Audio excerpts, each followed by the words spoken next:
Hi guys, today I'm going to show you how to install an SSD into your computer. That will make it really fast. So I have this SSD which I have received just today, and I'm going to install it into my computer. So I will remove my HDD and I will install this new SSD. So let's see how to do that. So first of all, make sure you remove all the connections.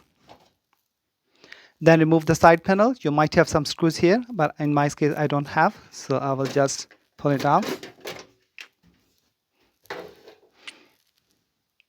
And the next step is to locate where you have your HDD. So here in this case, I have my hard disk here. Hard disk has two connections. So one is a power supply and one is the data cable. So we have to remove both of these. So simply pull them out.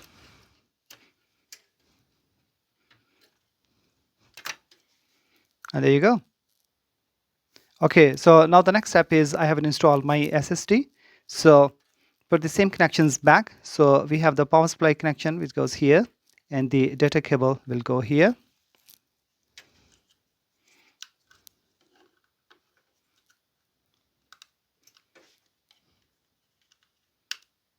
There you go. Okay, so we have installed it, but there's another option.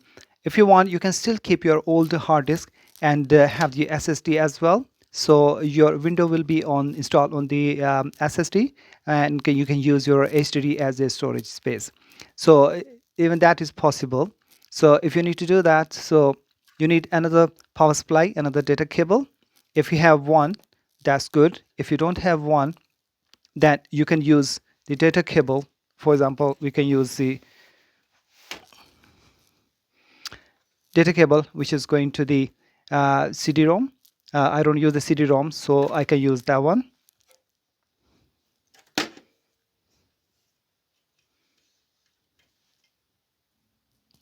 And for the power supply, we have a one spare power supply here. We can go here.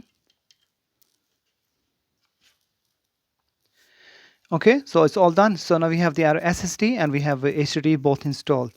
But for this video, I'm not going to use the HDD, so I'm going to remove the HDD because I don't want any more. I just want the SSD. So what I will do, I will remove this HDD and will just use the SSD.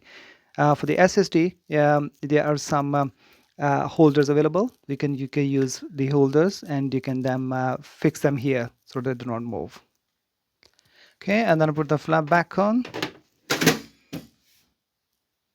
Okay, I have installed the SSD, and now the next step is to install the Windows, and I'm going to install the Windows 10. To install the Windows 10, I'm going to install it from the USB, and I will show in a separate video how to install from the USB. Thank you guys very much for watching, and please don't forget to subscribe and like. Thank you. Bye.